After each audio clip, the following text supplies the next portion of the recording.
तो देखिए, देश भर में लॉकडाउन के बीच आजकल स्कूलों में पढ़ने वाले छात्रों को ऑनलाइन क्लासेस दी जा रही हैं। लेकिन मुसीबत ये हो गई है कि ऑनलाइन क्लासेस के जरिए अश्लीलता भी फैलाई जाने लगी है और इसका शिकार बन रही हैं स्कूल की महिला टीचर्स और छात्राएं। असल में अपनी आईडी छिपाकर छात्र अश्लील बातें कर रहे हैं। ऑनलाइन क्लास में ही अश्लील फिल्म चलाने का भी मामला सामने आया। शिक्षक, स्कूल संचालक छात्रों की इस हरकत से हैरान भी हैं और पूरी तरीके से परेशान भी हो गए हैं। छात्र ही नहीं बल्कि अभिभावक भी पहचान छिपाकर अश्लीलता कर रहे हैं। कई जगह से ये भी खबरें आई हैं। अनएडेड प्राइवेट स्कूल एसोसिएशन ने इसके खिलाफ अब मोर्चा खोल दिया है।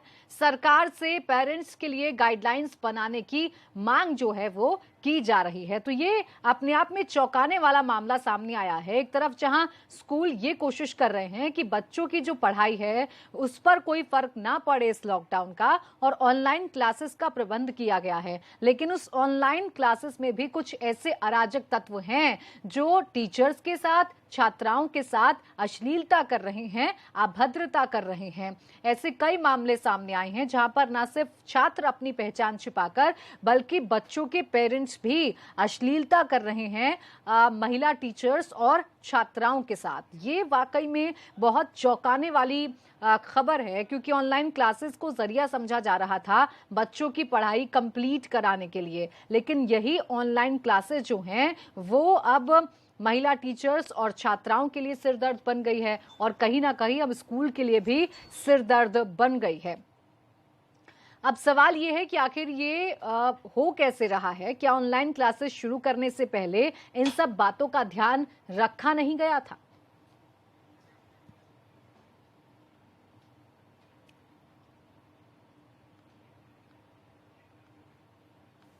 आनंद जी, एक चीज ये बताइएगा कि क्या इसकी वजह से कुछ छात्राओं ने या बाकी कुछ स्टूडेंट्स ने क्लासेस को छोड़ भी दिया हो आने से, कि उनके अभिभावकों तक ये बात पहुंची, उन्होंने कहा भाई हम ऐसे नहीं पढ़ा सकते इन हालात में? अभी तक डायरेक्ट कंप्लेंट्स इस तरह की नहीं है, क्योंकि ज़्यादातर केसेस में, 2-3 केसेस का मुझे नहीं पता, पेरेंट्स ने माफ़ी मांगी और उनको सस्पेंड किया गया था, तो उन बच्चों को हटाया गया, बाकी की क्लासेस कंटिन्यू है। लेकिन कुछ अटेंडेंस का परसेंटेज तो कम हुआ है, ये वजह हो सकती है क्योंकि अभी कनेक्टिविटी स्कूलों के साथ पेरेंट्स की उतनी अच्छे लेवल पर नहीं है, क्योंकि एक टीचर को पढ़ाना भी अगर वो कॉल कर करके पूछे तो बहुत समय चीज़ों में लग रहा है, तो थोड़ा सा डाउन हुआ है।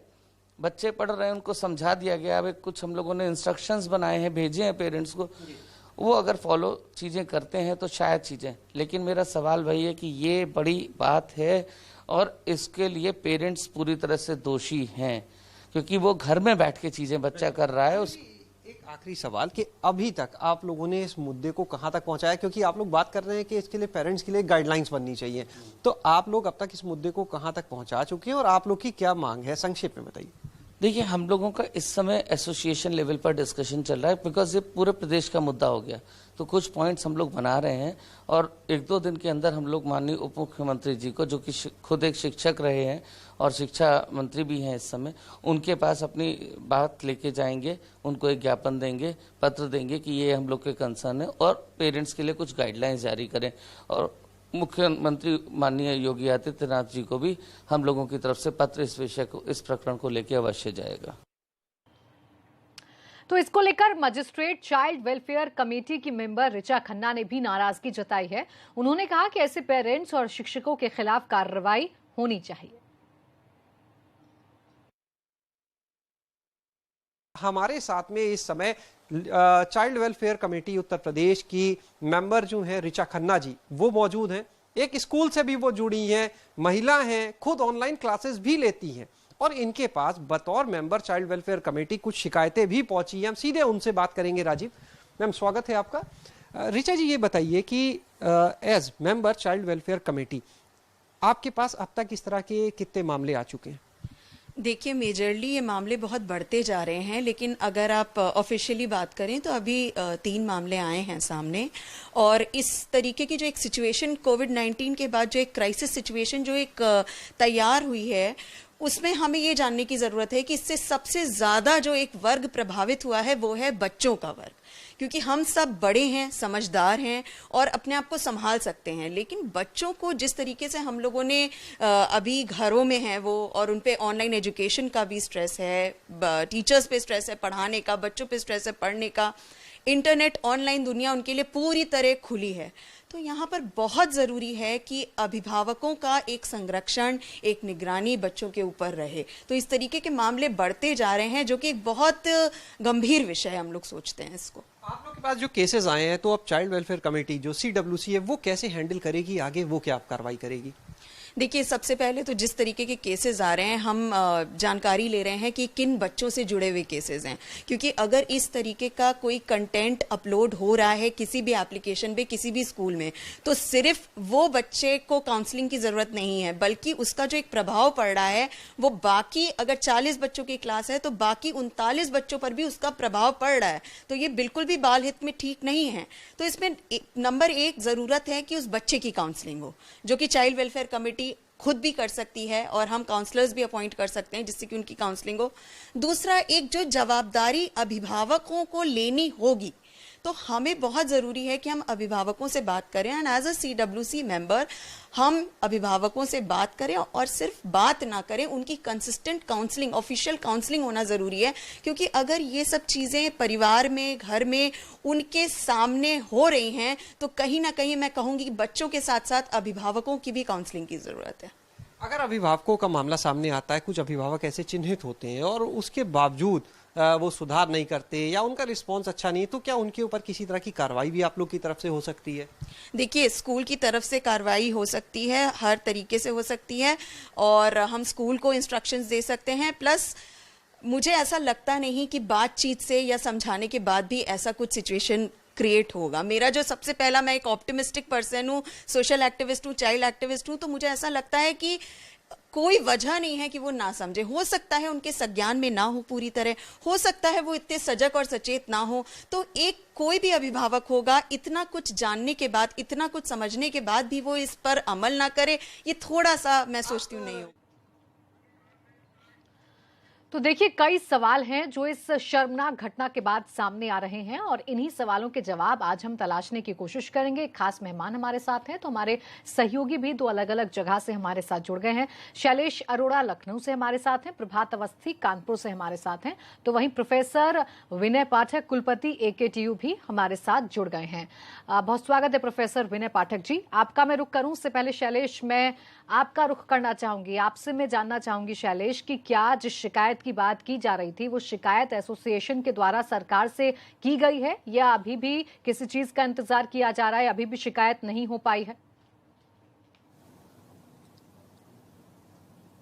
जी, अभी कुछ देर पहले ही हमारी एसोसिएशन के अध्यक्ष से बात हुई और उन्होंने ये बताया है कि वो लोग इस समय डिप्टी CM की यहाँ शिकायत दर्ज कराने के लिए ही जा रहे हैं, और इसके अलावा उनके पास अब प्रदेश भर से, चाहे वो गाजियाबाद हो, चाहे बरेली हो, अलग अलग जगह की जो यूनिट्स हैं उनकी एसोसिएशन की, वहां से भी इससे जुड़ी शिकायतें आ रही हैं।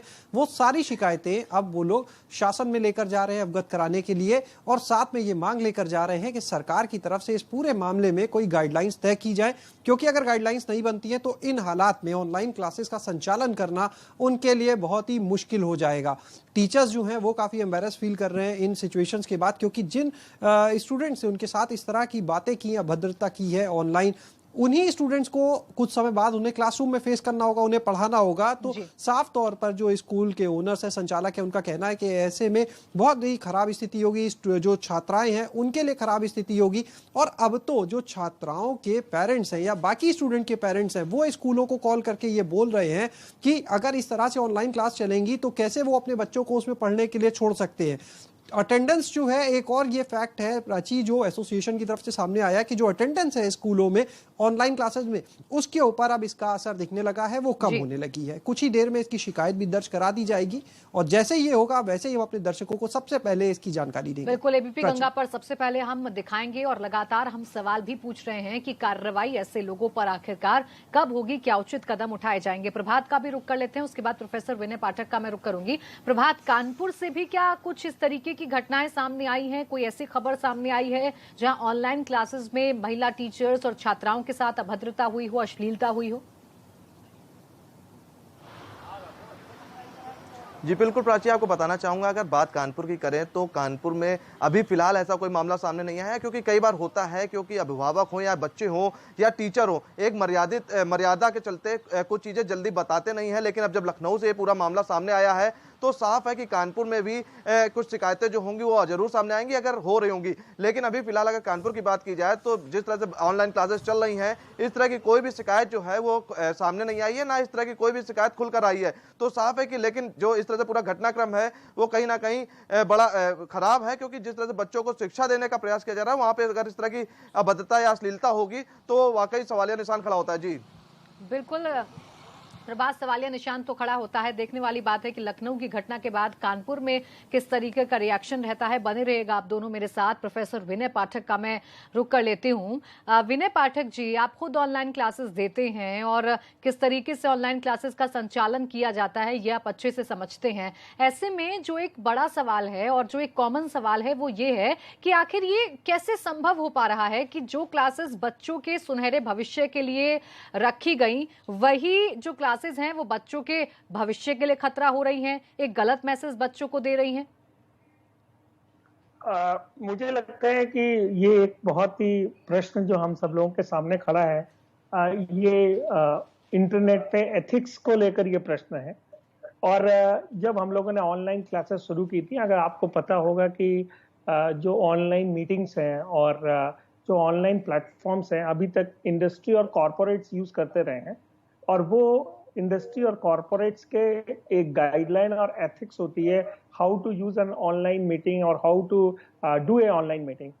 मुझे लगता है कि हम लोगों ने, सब लोगों ने बहुत जल्दी से ऑनलाइन का एक विस्फोट टाइप का क्लासेस का किया, और उसकी कोई एक एथिक्स, उसकी गाइडलाइंस, उसके जिनको लेना है उनकी काउंसलिंग, उनके पेरेंट्स की काउंसलिंग, वो हम लोग कर नहीं पाए। और मुझे लगता है कि जब भी हम कोई इस तरह का प्लेटफॉर्म खोलते हैं तो न्यूसेंस, र्यूमर मॉन्गरिंग करने के लिए बहुत सारे लोग रहते हैं। हम लोगों ने सीधा जूम पे क्लासेस शुरू की। वहाँ पे आपको पता है कि बहुत सारे लोगों ने फ्री प्लेटफॉर्म यूज किया जूम का, जिसमें बहुत ज्यादा कोडिंग डिकोडिंग्स नहीं होती हैं जी। उसके बाद हम लोगों ने जो है वो काफी ऐसे प्लेटफॉर्म्स यूज किए जो एक तरह से ओपन प्लेटफॉर्म्स थे। और ओपन प्लेटफॉर्म्स में ऐसी मॉन्गरिंग्स और न्यूसेंस मॉन्गरिंग्स हमेशा होने की संभावना रहती है। और मेरा सभी लोगों से आग्रह है कि जैसे हम लोगों ने AKTU में किया, तो हम लोगों ने तो क्लास के वीडियोस को डाउनलोड्स किया, और वो लोगों ने जो स्पेसिफिक डाउनलोड्स हैं वो लड़कों ने अपने ERP पे जाके किया, और फिर वहां से कोई क्वेश्चन है तो उन्होंने चैट के फॉर्म में पूछा। तो मुझे लगता है कि हम लोगों को डिफरेंट फीचर्स जो ऑनलाइन प्लेटफॉर्म्स के हैं उन पे भी वर्कआउट करना चाहिए। और ऐसे बहुत सारे प्लेटफॉर्म्स हैं जहाँ पे हम लोग उन्हें मॉनिटर कर सकते हैं, रिकॉर्ड कर सकते हैं। और जिन भी स्टूडेंट्स ने किया है, मैं इस बात से एग्री हूँ कि एक तो हमें गाइडलाइंस, एथिक्स की गाइडलाइंस सभी टीचर्स को मिला के, पाठक जी, आप ये कह रहे हैं कि ये जो ऑनलाइन क्लासेस शुरू हुई ये बहुत जल्दी में शुरू हो गई, और जो एथिक्स थी, जो तैयारी थी, वो पूरी नहीं हो पाई, जिसकी वजह से ऐसी घटनाएं, ऐसी शर्मनाक करतूत छात्रों की, पेरेंट्स की सामने आ रही है। देखिए, ये बात बिल्कुल सही है। आपको याद होगा कि 23 मार्च को हम लोगों ने लॉकडाउन शुरू किया, और उसके बाद हम सभी लोगों ने घोषणा की कि हम लोग ऑनलाइन क्लासेस करेंगे।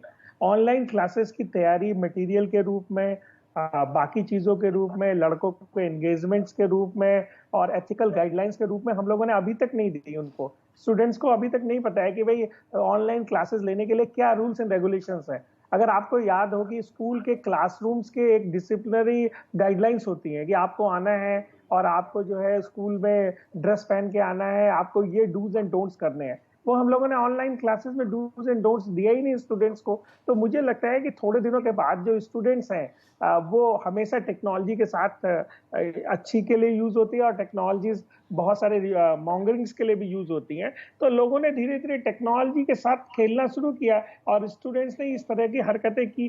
तो मुझे अभी लगता है कि सबसे पहले हमें गाइडलाइंस बनानी चाहिए, स्कूल्स, टीचर और पेरेंट्स को, तीनों को मिलाकर, और ऑनलाइन क्लासेस की भी गाइडलाइंस जारी करनी चाहिए।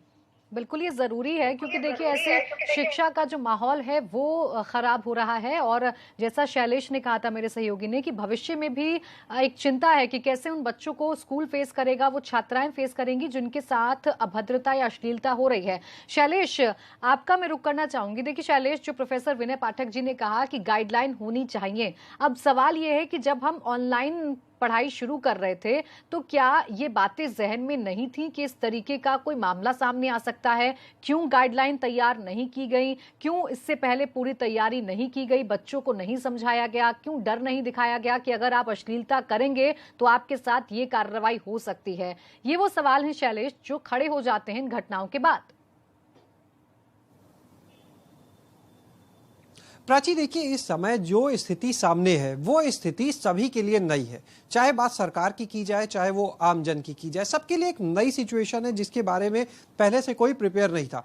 बात करें ऑनलाइन स्टडीज के कॉन्सेप्ट की, तो जो हमारे स्कूल हैं वहां पर इससे पहले जो ऑनलाइन क्लासेस का कॉन्सेप्ट है वो इतना पॉपुलर नहीं था। यहाँ तक कि जो बहुत नामी गिरामी कॉन्वेंट स्कूल है वहां पर भी ऑनलाइन क्लासेस के कॉन्सेप्ट को बहुत ज्यादा प्रमोट नहीं किया जाता था। तो अचानक जब चीजें आई, इनको लागू किया गया, तो शायद ऐसा लगता है किसी के जहन में भी नहीं आया कि ये परिस्थितियां भी सामने आ सकती हैं। ये भी एक वजह रही कि आज जो ये मामले आ रहे हैं इसमें क्लास 6, 7, 8 कई क्लासेस के बच्चे, तो किसी ने सोचा भी नहीं था कि क्लास 6, 7, 8 के बच्चे ऐसा भी करेंगे। तो ये एक तरह से नई सिचुएशन है सभी के सामने। दूसरा, ये मामले ऐसा नहीं है कि पिछले 1-2 दिन में आने शुरू हुए।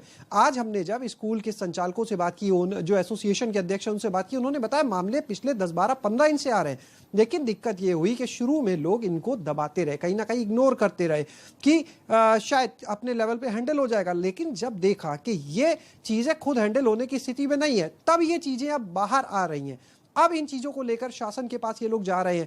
दूसरा, इसके 2 पहलू हैं। एक, कि इसमें गाइडलाइंस जारी की जानी चाहिए कि कैसे ये ऑनलाइन क्लासेस होंगी, और दूसरी इसके टेक्निकल पहलू भी कि किस तरह से अगर कोई ऐसी हरकत करता है तो वो तुरंत पकड़ में आ जाए, ये भी देखना होगा। कोई ऐसा कर ही ना पाए। लोगों के मन में अगर एक स्टूडेंट देखिए क्लास में जब जाता है तो वहां पर वो इस तरह की हरकतें नहीं करता है, वजह उसे पता है कि हम तुरंत आइडेंटिफाई होंगे, सबके बीच में हमें पनिशमेंट मिलेगा। ऑनलाइन क्लास में वो ऐसा इसलिए कर रहा है वही स्टूडेंट क्योंकि उसको पता है कि वो बच सकता है। तो जब उसको ये पता होगा कि टेक्नोलॉजी ऐसी भी है जिससे वो बचेगा नहीं, तो अपने आप वो इन चीजों को करने से डरेगा। वो बिल्कुल फील करेगा कि वैसी में जब पढ़ाई होती है, उस क्लास को वैसे ही वो फील कर पाएगा। बच्चों को डर रहता है कि उनको पनिशमेंट मिलेगा, वो पहचान लिए जाएंगे और टीचर्स उनको पनिशमेंट देंगे। यही डर ऑनलाइन क्लासेस के लिए भी होना चाहिए। आप बने रहिएगा हमारे साथ। यहाँ पर वक्त एक छोटे से ब्रेक का हो गया है, लेकिन जब ब्रेक से वापस लौटेंगे तो एक बार फिर से समझने की कोशिश करेंगे कि ऑनलाइन क्लासेस में अश्लीलता कैसे हुई और अगर हो गई तो इसे कैसे दुरुस्त किया जा सकता है। छोटा सा ब्रेक।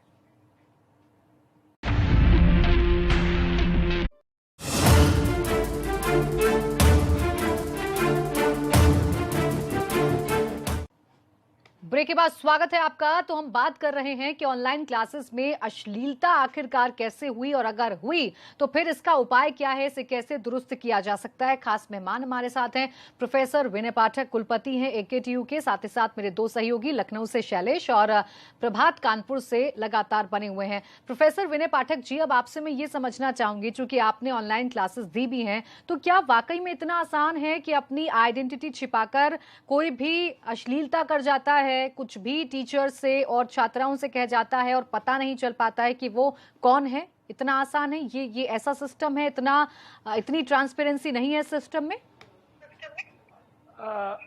ऑनलाइन सिस्टम्स के कई सॉल्यूशंस हैं और जितना आपको सॉल्यूशंस जो बहुत ज्यादा सिक्योर सॉल्यूशंस हैं जैसे वेबएक्स और ये सब, ये बहुत कॉस्टली सॉल्यूशंस हैं।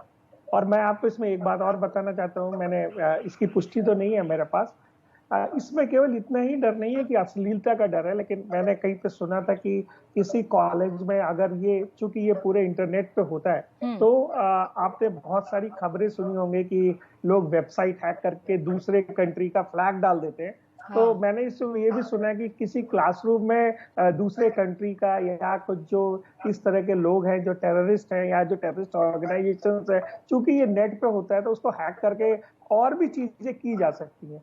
इसलिए जो आपको याद होगा या आपको पता भी होगा कि जो कॉरपोरेट्स हैं उनके जो वेबिनार्स होते हैं या जो जूम पे मीटिंग होती है या जो वेबएक्स पे मीटिंग होती है, वो लोग इन सिक्योरिटी कंसर्न्स को लेकर बहुत ही वो रहते हैं और वो अपने डिजिटल इंफ्रास्ट्रक्चर पे बहुत सारा पैसा खर्च करते हैं। चूंकि जूम और ऑनलाइन क्लासेस हम लोगों ने बहुत सारे व्हाट्सएप से शुरू की, जूम के फ्री वर्जन से शुरू की, जिसमें आपने भी न्यूज़पेपर्स में पढ़ा होगा कि बहुत बार आया कि इसमें ये सारी प्रॉब्लम्स हैं, और पूरे वर्ल्ड में एक साथ हुआ तो एक न्यूज़ भी आई थी कि बहुत सारे जूम की चीजें डार्क वेब पे बेची गई और बहुत सारे लोग ये हैकिंग के प्रोन होते हैं। तो आपको पता होगा कि जो पूरा नेट है और जो पूरे इंटरनेट है उस पर साइबर क्राइम्स और साइबर थिंग्स और सिक्योरिटी के बड़े लूप होल्स हैं। तो ये चीजें बहुत संभव है और केवल यही संभव नहीं है कि प्रोफेसर विनय पाठक जी, देखिए आप जो बातें कह रहे हैं वो बहुत गंभीर बातें हैं और अगर ऐसा वाकई में होता है तो फिर ये बहुत बड़ी चिंता की ओर इशारा कर रहे हैं, बहुत बड़े खतरे की ओर इशारा कर रहे हैं। सवाल फिर ये है कि जब इतनी सारी संभावनाएं हैं गड़बड़ी होने की, हैकिंग होने की, डेटा चोरी होने की, तो फिर ये ऑनलाइन क्लासेस का मतलब क्या रह जाएगा? बच्चों के जिस सुनहरे भविष्य के लिए, बच्चों के जिस पढ़ाई को कंप्लीट करने के लिए हम ये क्लासेस चला रहे हैं, उसका कोई मतलब नहीं रह जाएगा विनय पाठक जी? तो सोल्यूशन नहीं होना चाहिए क्या इन सब चीजों का?